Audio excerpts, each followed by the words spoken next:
Mga pangunahing balita sa Mindoro, Marinduque, Romblon, Palawan.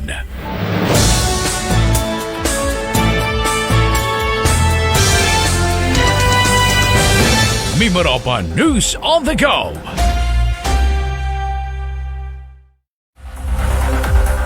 Mga pangunahing balita sa Mindoro, Marinduque, Romblon, Palawan.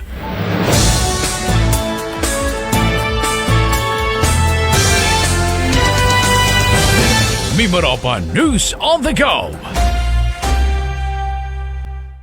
Magandang hapon sa inyo lahat. Ito ang Mimaropa News on the Go, ang lingguhang balitaan hinggil sa mga kaganapan at magandang balita sa 5 lalawigan ng Mimaropa. Ito po si Joshua Sugay para sa edisyon ng Biyernes, ika-31 ng Mayo sa taong 2024. Sa ulo na ating mga balita, 2.85 million pesos farm inputs ipinagkaloob ng National Irrigation Administration sa Occidental Mindoro Irrigators Association. 2 bagong bangka ipinamahagi ng DAB Farm Mimaropa sa local government unit na Socorro. Bagong flood control structure itinayo ng Department of Public Works and Highways sa Mugpog. Mga police station sa Romblon tumanggap ng body cam. Farmers and Fisheries Clustering and Consolidation National Summit ginanap sa Puerto Princesa. 59 billion pesos na pondo inilaan ng DPWH para sa proyektong pang-infrastruktura sa Mimaropa. Dumakong tayo sa mga balita mula sa 5 lalawigan sa rehiyon. 2.85 million pesos na farm inputs ipinagkaloob ng National Irrigation Administration sa Occidental Mindoro Irrigators Association. Ang balitang yan mula kay Voltaire Tequina. Aabot sa 2.8 billion pesos na halaga ng farm inputs ang ipinagkaloob ng National Irrigation Administration o NIA sa Kadanggihan Irrigators Association sa ilalim ng Farming Support Program ng ahensya. Sinabi ni Edwin Arevalo ng NIA Occidental Mindoro, kabilang sa iginawad na agricultural inputs ang binhi ng palay, pataba, pestisidyo, herbicides at iba pa. Bukod sa halagang nabanggit, may karagdagang insentibo makukuha ang samahan. Ayon kay Arevalo, may katumbas na halaga ang bawat tonelada ng inaning palay ng samahan na isusulit sa NIA. Bilang halimbawa, sinabi ni Arevalo na ang 5 toneladang palay ay tutumbasan ng ahensya ng karagdagang 50,000 pesos. Binanggit pa ni Arevalo na naniniwala ang NIA na makatutulong ang Farming Support Program upang magkaroon ng bansa ng sapat na ani ng palay na pupuno sa pangangailangan ng mga Pilipino. At sakaling magtagumpay ang programa, plano ng NIA na magbenta ng bigas sa presyong 29 pesos bawat kilo. Voltaire Tequina, nag-uulat para sa PA Mimaropa News on the Go. 2 bagong bangka ipinagkaloob ng DAB Farm Mimaropa sa local government unit of Socorro. Ang balitang yan mula kay Dennis Nebrero.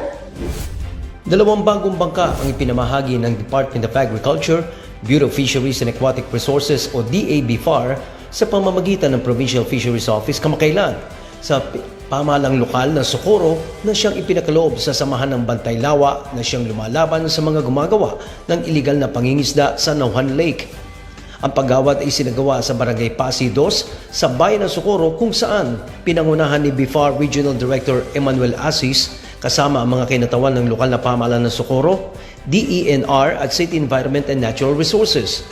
Ang inisyatibong ito ay hindi lamang sumusuporta sa lokal na pamahalaan kundi pati na rin sa mga karatig na komunidad sakop ng lawa ng Nauhan. Dahil patuloy pa rin ang panganib ng iligal na pangingisda, malaki ang maiaambag ng mga nasabing bangka upang mapangalagaan ang ecological balance at masisiguro din ang tamang pamamaraan ng panguhuli ng mga isda. Dennis Nebrejo ng PIA Oriental Mindoro nag-uulat para sa Mimaropa News on the Go. Bagong flood control structure ipinatayo ng Department of Public Works and Highways sa Mugpog. Alamin ang balitang yan mula kay Romeo Mataak Jr. Matagumpay na natapos ng Department of Public Works and Highways o DPWH ang konstruksyon ng flood control project sa bahagi ng Mugpog River na itinayo dahil sa nararanasang pagbaha at pagguho ng lupa sa Barangay Sumanga ng nasabing bayan. Ang proyekto na binubuo ng 366 linear meter na istruktura ay naglalayong protektahan ang mga residente ng nabanggit na barangay at mga karatig sityo nito sa mga sakuna tulad ng baha, pagguho ng lupa at pagtaas ng tubig sa ilog sa tuwing bumubuhos ang malakas na ulan. Sa pagkakaroon ng flood control ay magiging madali rin para sa mga residente ang magbiyahe patungo sa ibang lugar dahil sa pagkakaroon ng maayos at ligtas na daan. Makatutulong din ito upang maiwasan ang matinding pinsala sa mga kabuhayan at ari-arian ng mga mamamayan sa tuwing may kalamidad o sakuna. Romeo Mataak Jr. nag-uulat para sa PIA Mimaropa. News on the go. Mga police station sa Romblon tumanggap ng body cam. Ang balitang yan mula kay Paul J. Foss.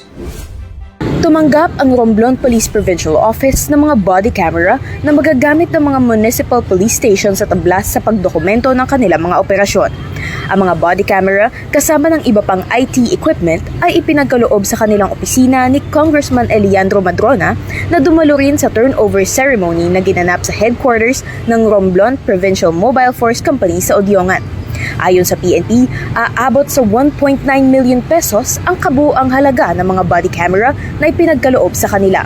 Kasama ni Congressman Madrona si Police Brigadier General Roger Quesada, ang Regional Director ng Police Regional Office Mimaropa.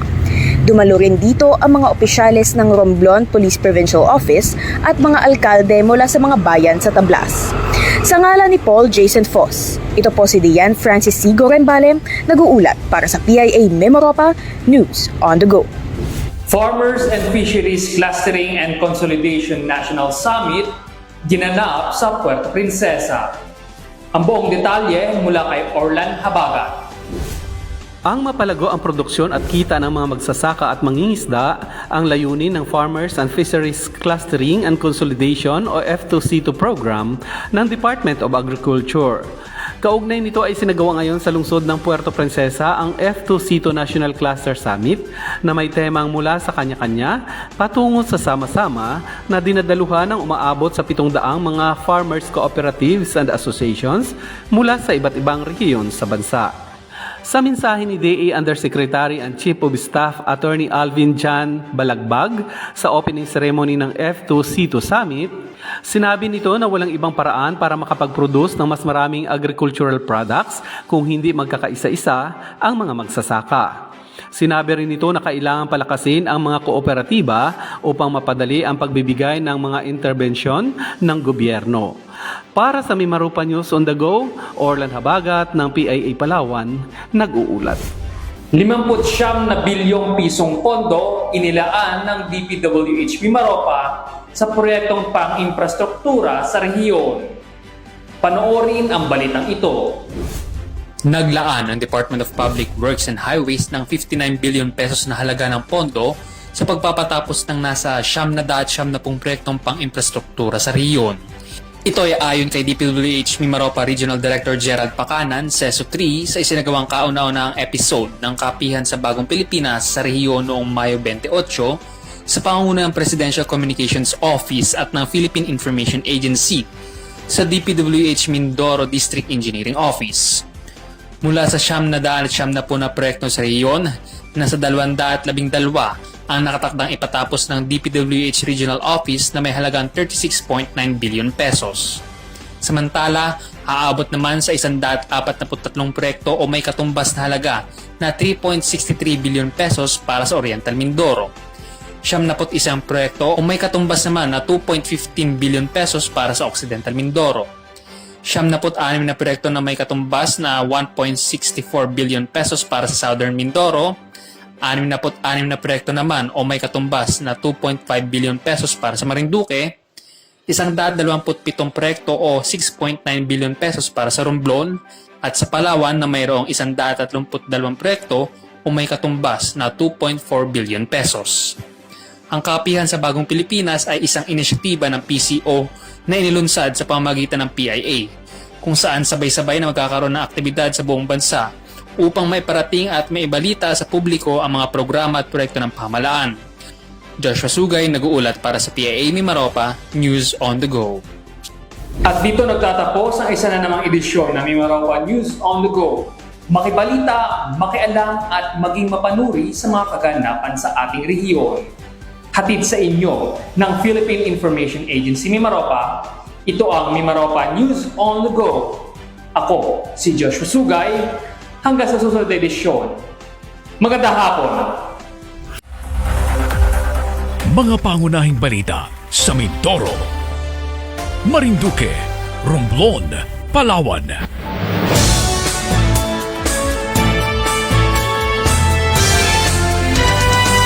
Inyong napakinggan ang Mimaropa News on the Go. News on the Go.